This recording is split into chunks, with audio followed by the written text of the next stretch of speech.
Mes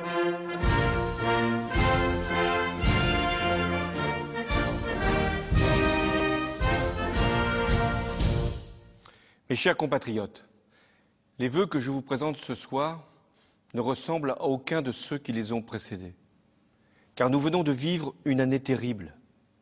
Commencée avec les lâches attentats contre Charlie Hebdo, l'hypercachère, elle a été ensanglantée par les agressions commises à Montrouge, à Villejuif, à Saint-Quentin-Fallavier et dans le Thalys, pour s'achever dans l'horreur avec les actes de guerre perpétrés à Saint-Denis et à Paris. Ma première pensée va aux victimes du fanatisme, à leurs familles plongées dans le chagrin, aux blessés atteints dans leur chair. Ce soir, en votre nom, je leur exprime notre compassion et notre affection. Ces tragédies demeureront gravées dans chacune de nos mémoires. Elles ne s'effaceront jamais. Mais malgré le drame, la France n'a pas cédé. Malgré les larmes, elle s'est tenue debout. Face à la haine, elle a montré la force de ses valeurs, celle de la République. Françaises, Français, je suis fier de vous. Vous avez fait preuve dans ces circonstances de détermination, de solidarité et de sang-froid. En cet instant, je salue la bravoure de nos soldats, de nos policiers, de nos gendarmes, qui prennent tant de risques pour notre sécurité. J'adresse ma gratitude aux services de santé, aux pompiers, à la protection civile, à tous les bénévoles qui ont porté secours à nos compatriotes en détresse. Mais je vous dois la vérité. Nous n'en avons pas terminé avec le terrorisme. La menace, elle est toujours là. Elle reste même à son plus haut niveau. Nous déjouons régulièrement des attentats. Aussi, mon premier devoir, c'est de vous protéger. Vous protéger, c'est agir à la racine du mal, en Syrie, en Irak. Et c'est pourquoi nous avons intensifié nos frappes contre Daesh. Les coups portent, les djihadistes reculent, alors nous continuerons autant que nécessaire. Vous protéger, c'est agir ici sur notre sol. Au soir des attentats, j'ai, sur la proposition de Manuel Valls, instauré l'état d'urgence. Puis, devant le Parlement réuni en congrès à Versailles, j'ai, en conscience, fait un choix, à la mesure de ce que nous avions éprouvé. J'ai d'abord décidé de renforcer les effectifs et les moyens de la police, de la justice, du renseignement et des armées. J'ai engagé ensuite une réforme de la procédure pénale pour lutter plus efficacement contre le crime organisé, son financement et les trafics qui l'alimentent. Enfin, j'ai annoncé une révision de la Constitution pour donner un fondement incontestable au recours à l'état d'urgence lorsqu'un péril imminent nous fait face. Et pour déchoir de la nationalité française les individus condamnés définitivement pour crimes terroristes. Il revient désormais au Parlement de prendre ses responsabilités. Le débat, il est légitime, je le respecte, il doit avoir lieu. Mais quand il s'agit de votre protection, la France ne doit pas se désunir. Elle doit prendre les bonnes décisions, au-delà des clivages partisans, et en conformité avec nos principes essentiels. J'y veillerai, car j'en suis le garant.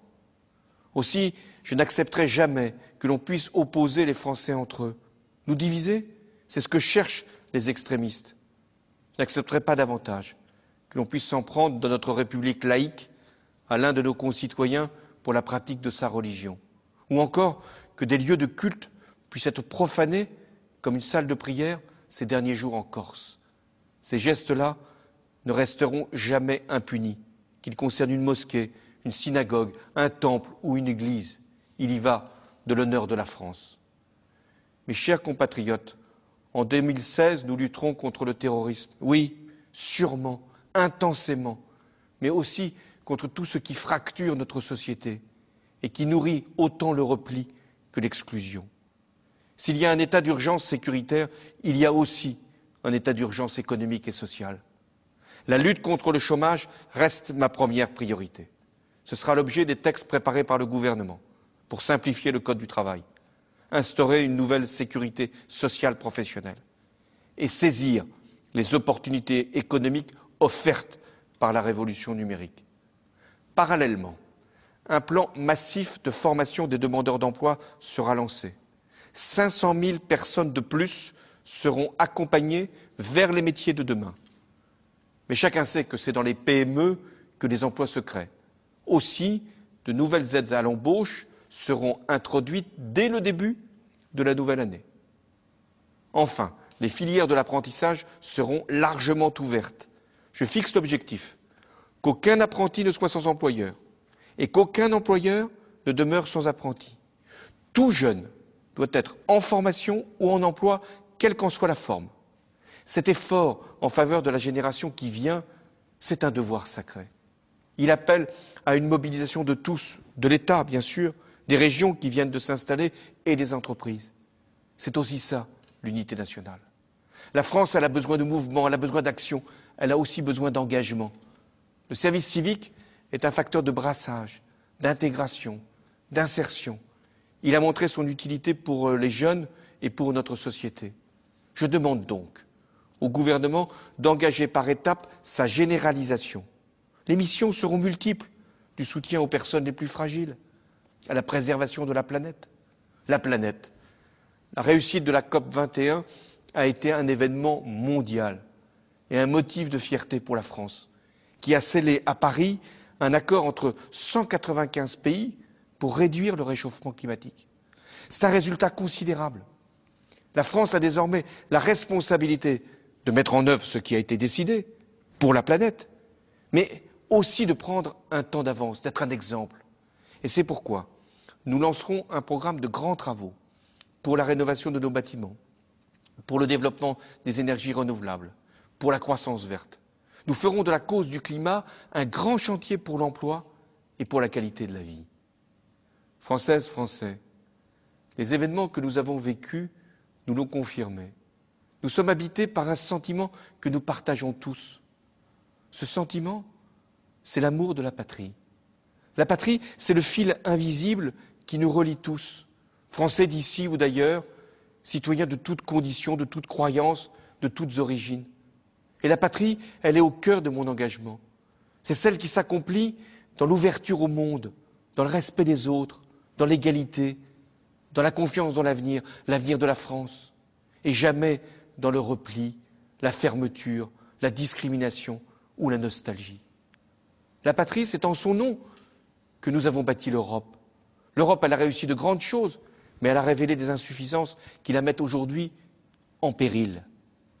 Face à l'afflux des réfugiés provoqués par les conflits, l'Europe doit être capable de sécuriser ses frontières et d'accueillir ceux qui demandent l'asile, tout en accompagnant dans la dignité ceux qui n'en relèvent pas.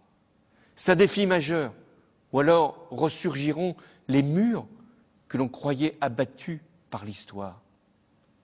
En s'effaçant, l'année 2015 ne nous délivre pas des causes des drames que nous avons endurés. Elle nous oblige à les regarder en face, à les traiter avec fermeté. Mais ce qui s'est produit nous a changés, transformés même. Et nous devons utiliser cette vitalité, cette énergie qui a surgi de nous-mêmes, ce sursaut qui a été salué dans le monde entier, pour mener à bien toutes les réformes, pour être plus fort économiquement, plus juste socialement, plus exemplaire démocratiquement. C'est ainsi que la France sortira plus grande, avec cette belle idée de nous faire réussir tous ensemble. Mes chers compatriotes de métropole, d'outre-mer et de l'étranger, 2015 fut une année de souffrance et de résistance. Alors, faisons de 2016 une année de vaillance et d'espérance. Et c'est dans cet esprit que je vous adresse du fond de mon cœur mes meilleurs vœux pour vous, vos proches, votre famille, parce que vous êtes la France, toute la France. Vive la République et vive la France.